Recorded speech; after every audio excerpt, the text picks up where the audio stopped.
اس کے بعد علامہ موصوف نے بعض محققین کا یہ قول بھی نقل کیا ہے کہ اگرچہ اہل بیت علیہم السلام میں گھر اور گھرانے والے سبھی شامل ہوتے ہیں، لیکن عام اطلاق کے موقع پر رہائشی گھر والے شمار نہیں ہوتے ہیں، بلکہ صرف گھرانے والے ہی شمار ہوتے ہیں جو ہمیشہ گھرانے کے ساتھ رہتے ہیں۔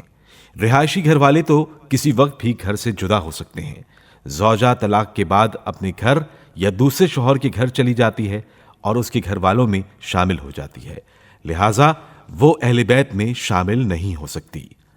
قرآن مجید نے ازواج کو یا نساء نبی کہہ کر خطاب کیا ہے، یعنی نبی کی طرف نسبت دی ہے، اور اہل بیت علیہم السلام کی کوئی نسبت نہیں بیان کی ہے، جس کا مطلب ہی یہ ہے کہ اہل بیت علیہم السلام اور ہیں، ازواج اور۔ ازواج میں حضور صلی اللہ علیہ وآلہ وسلم شامل نہیں ہیں، اور اہل بیت میں حضور صلی اللہ علیہ وآلہ وسلم نے اپنے کو بھی شامل کیا ہے۔ آیت تطہیر میں لفظ بیت واحد ہے، اور ازواج اہل بیت نہیں بلکہ اہل بیوت یعنی مختلف گھروں والیاں ہیں۔ پھر بیت پر بھی الف لام داخل ہے، جس سے معلوم ہوتا ہے کہ یہ کوئی خاص گھر ہے۔ جناب ام سلمہ کو اللہ خیر کہہ کر چادر سے دور رکھنا بھی اس بات کی دلیل ہے کہ آیت تطہیر میں ازواج کی کوئی گنجائش نہیں ہے، اور یہ صرف پنجتن پاک کی عظمت و عصمت و طہارت اور جلالت کے اعلان کے لیے نازل ہوئی۔ خلاصہ یہ ہے کہ آیت مباہلہ اور آیت تطہیر حضرت علی مرتضیٰ، حضرت فاطمہ زہرا، حضرت امام حسن اور حضرت امام حسین علیہم السلام کی فضیلت، قربت، طہارت اور عصمت پر پوری طرح دلالت کرتی ہیں۔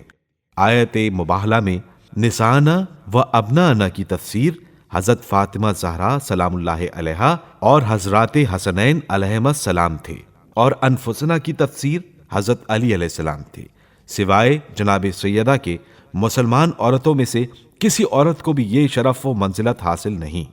کیا یہ شرف معمولی ہے کہ جناب سیدہ علیہ السلام حضرت رسول خدا صلی اللہ علیہ وآلہ وسلم کی تصدیق کرنے والی تھیں؟ پوری امت میں یا تمام خاندان والوں میں سے صرف یہی 4 ہستیاں ایسی تھیں کہ روز مباہلہ حضرت رسول خدا صلی اللہ علیہ وآلہ وسلم ان کو اپنی رسالت کی تصدیق کی خاطر ساتھ لے کر نکلے۔ صرف ان 4 ہستیوں ہی پر